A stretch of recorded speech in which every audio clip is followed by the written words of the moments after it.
Welcome to a Legendarium special about the life of Anselm, a medieval man of peace. In this installment, we will talk about how the son of a rich man turned his back on power and privilege to devote his life to the church. Born to a wealthy family in the Piedmont region of northern Italy sometime around the year 1040, Anselm wished to enter the local monastery as an adolescent, while his father Gundulf intended him to enter politics. When the abbot refused to accept the 15-year-old without his father's consent, Anselm prayed to become ill, hoping he would be admitted if men believed he was in danger of death. When this gambit failed to move either his father or the abbot, he began wandering Europe for several years, before he finally entered the Benedictine Abbey of Bec, located in Normandy around the year 1060. There he studied under the abbot Lanfranc, himself a renowned scholar. Anselm would have been content to remain a church scholar, but politics intervened. Duke William of Normandy conquered England in 1066 and brought in the Norman Lanfranc to become the new Archbishop of Canterbury. When Lanfranc left for England, Anselm replaced him as prior of Bec, despite him hating administrative work. He much preferred learning, and for several years, Anselm turned Bec into a center of academic excellence, while the newly crowned King William gave Bec several tracts of land in the newly conquered Kingdom of England. Anselm himself wrote about faith and reason, asserting that faith comes from knowledge, and that God is the greatest power that man can possibly imagine. Indeed, he traveled to England several times during the 1070s and 1080s, impressing the new Norman clergy. Many of them came to hope that when Lanfranc died, Anselm would be his successor. Yet by the time Lanfranc did die, in the year 1089, King William I died, leaving England to his eldest son, William II. The younger William had outraged the church by confiscating its estates and leaving offices unfilled so he could pocket their revenues. Indeed, William II refused to fill the Archbishopric of Canterbury for that very reason, and even forbade Anselm, the likely successor of Lanfranc, to enter England at all. Anselm instead traveled to Rome, where he pressed the church's case to the Pope but found little success. While in exile, Anselm wrote, "Why did God become man?" He likened God to a feudal lord betrayed by his subjects, namely mankind. And while a knight could do penance to a count, men could never truly atone to God. Restitution could only be made by Christ. Anselm wrote, "No one but one who is God-man can make the satisfaction by which man is saved." Matters only changed when William II fell seriously ill in 1093. Fearing damnation, King William II summoned Anselm back to England. Upon his arrival, Anselm refused to do anything priestly until the king restored the Archbishopric of Canterbury. William II, to Anselm's surprise, not only agreed to restore some church lands from his sickbed, but insisted on making Anselm the new Archbishop of Canterbury.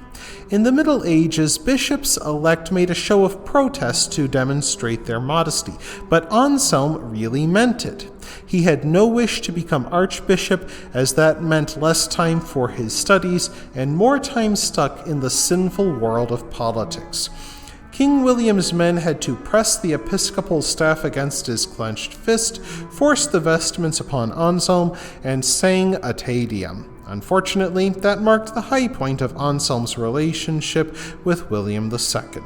When William II recovered, he demanded that the new archbishop pay him a sum of money, which Anselm refused, as it would look as if he bribed the king for his office.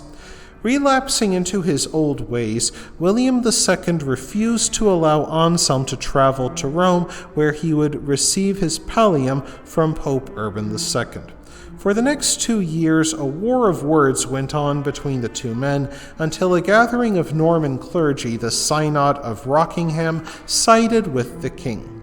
When Anselm went to Rome to seek help from the Pope, King William II again seized the estates of Canterbury and declared Anselm to be in exile. For the next 5 years, Anselm remained in Rome, likely relieved to be away from politics, and again devoted him to scholarship and writing. Yet politics would not leave him alone. In the year 1100, William II died in a suspicious hunting accident, and his younger brother Henry Beauclerc seized the throne with equally suspicious speed.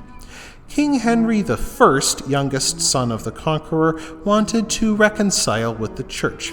Yet King Henry could not accept Anselm's conditions for his return, namely that the bishop's office came from the Pope alone, not the king. By his insistence upon the rights of the clergy, the non-political Anselm became a leading figure in the continent-wide investiture controversy in which popes or kings argued over whether they should have the right to appoint bishops. And so Anselm had to go into exile a third time from 1103 to 1106. His exile finally ended at the Synod of Westminster, where he hashed out an agreement with King Henry I. The clergy would receive their ring and crozier or staff from the Pope directly, but do homage to the king before doing so. This agreement would become the basis for a similar peace in the Holy Roman Empire more than a decade later. Anselm spent his final years in England. As his health failed, he became too ill to ride a horse and had to be carried in a litter. He came to dislike all food and only ate to keep up his strength. One of his friends, Eadmar, began writing a biography of the Archbishop, but Anselm asked that it be burned, as he considered himself unworthy for future generations to think about. Eadmar destroyed the pages that the Archbishop saw, but only after copying them and incorporating them into his chronicle. In his book, Eadmar asked his readers to pray for his sin of lying to Anselm. As Anselm's life neared its end, he had to be carried into church each day for Mass. Finally, he became confined to his sickbed and died on April 21, 1109. Monks washed and anointed his body with balsam from a jar. According to his hagiography, the near-empty jar produced balsam in limitless amounts. According to another account, his 2 small stone coffin miraculously became large enough to fit his body. In years to come, this man of peace who spurned politics would become a saint, and his tomb became England's greatest site of pilgrimage until the death of Thomas Becket 60 years later. That wraps things up for this episode of the Legendarium. I hope you enjoyed it. If you did, press like. If you want to see more, press subscribe. And if you've got anything to say, let me know in the comments section.